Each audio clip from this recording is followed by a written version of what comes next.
On te donne des coups, plus souvent que du pain. Des coups parfois mortels. Et l'on te brutalise lorsque tu as volé 10 francs dans la valise. Ou lorsque tu as pris inconsidérément un peu de haricots sans rien dire à maman.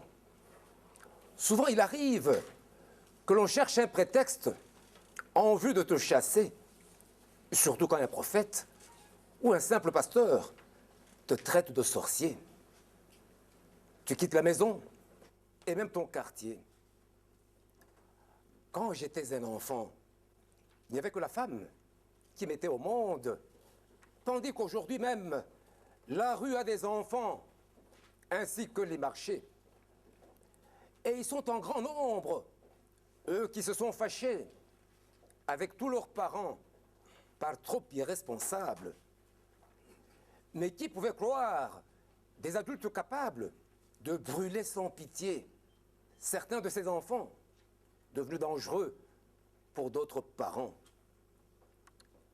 N'a-t-on pas oublié enfin cet épisode? Ne va-t-on pas choisir encore cette méthode quand on ne pourra plus de nouveau supporter l'erreur de ces enfants, la criminalité? Seraient-ils devenus criminels chez leur père en étant encadrés par une bonne mère? Un vrai sorcier est-il beaucoup moins malfaisant quand on l'a exilé et qu'il n'est plus présent? Autrefois, les sorciers, ce n'étaient pas les jeunes ni les petits-enfants, mais les vieilles personnes. Quel mauvais prétexte, ce terme de sorcier. La pauvreté aussi. On voit dans tel quartier des enfants mis dehors par des parents très riches.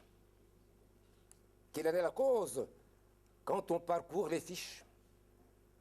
C'est la polygamie, le divorce parfois, un nouveau mariage, et ils sont aux abois. Or, ils n'ont pas cherché à être mis au monde, tous ces pauvres êtres dont chaque rue abonde. Nul ne peut en douter, la place des enfants, qu'il pleuve ou qu'il vente, n'est que chez leurs parents, dans leur propre foyer, et non pas dans la rue. S'ils quittent la maison, ils n'ont pas d'autre issue, afin de survivre, que d'endurcir leur cœur. Pour attaquer autrui, dès lors ils n'ont plus peur. Ils boivent de l'alcool et ils fument du chanvre, au péril de leur vie, en consommant du poivre, comme amuse-bouche de prédilection. Trouver un bon repas, c'est hors de question. Ils dorment sur le sol et à la belle étoile, tels des réfugiés sur leur terre natale. S'ils volent quelque chose, ils sont emprisonnés. Mais dans quel cachot donc? Là où sont amenés de plus grands malfaiteurs, des personnes adultes. Souvent ils sont battus sans qu'il y ait des tumultes. Et lorsqu'ils trépassent, leur cadavre est laissé sur le bord de la rue. Qui va le ramasser? Il faut que se présente un être charitable.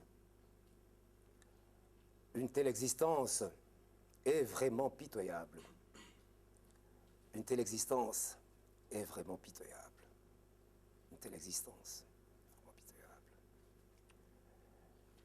C'était Pauvre enfant congolais. Je vous remercie.